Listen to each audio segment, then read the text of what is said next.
नमस्कार शेतकरी मित्रांनो, आज आपण अंकलकोप येथे शेतकरी अमित मिरजकर यांच्या केळीच्या प्लॉटवरती आलो आहे. सध्या त्यांचं हार्वेस्टिंग चालू आहे. सरांना या केळी लागणीच्या खत व्यवस्थापनाविषयी आपण विचारूया. सर नमस्ते. नमस्ते. ओळख करून द्या सर तुमची.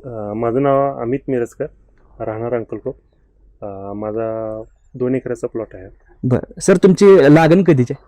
लागण माझी 12 मेची आहे. बरं, ज्यावेळी लागण केली त्यावेळी तुम्ही मग सांगितलं की पावसाळी वातावरण होतं, मला काही खत व्यवस्थापन करता आलं नाही.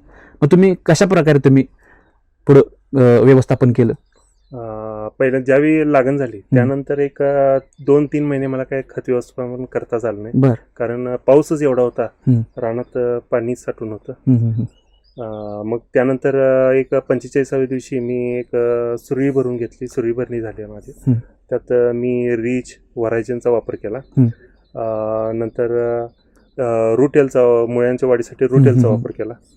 बरं सर, प्लॉटमध्ये आता आपण बघतोय अत्यंत चांगल्या दर्जाचे आपल्याला केळी दिसून येत आहेत. सर, तुम्ही याच्या सायझिंगसाठी, फुगवणीसाठी कशा प्रकारे नियोजन केलं? त्यात जास्त करून मी सुपर विटॅमॉलचा वापर केला. बरं. सुपर विटॅमॉलच्या वापरामुळे मला रिझल्ट पण चांगला मिळाला. परत तुम्ही ड्रिपद्वारे काय काय खतांचं ॲप्लिकेशन केलं?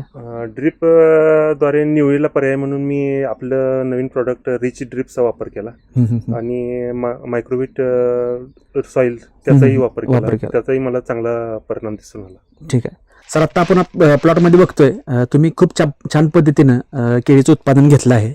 याबद्दल तुम्हाला काय सांगायचं आहे? हा, माझा केळी पिकातला पहिलाच अनुभव आहे. तरी देखील ही उत्पन्न आणि दर याबाबत मी समाधानी आहे.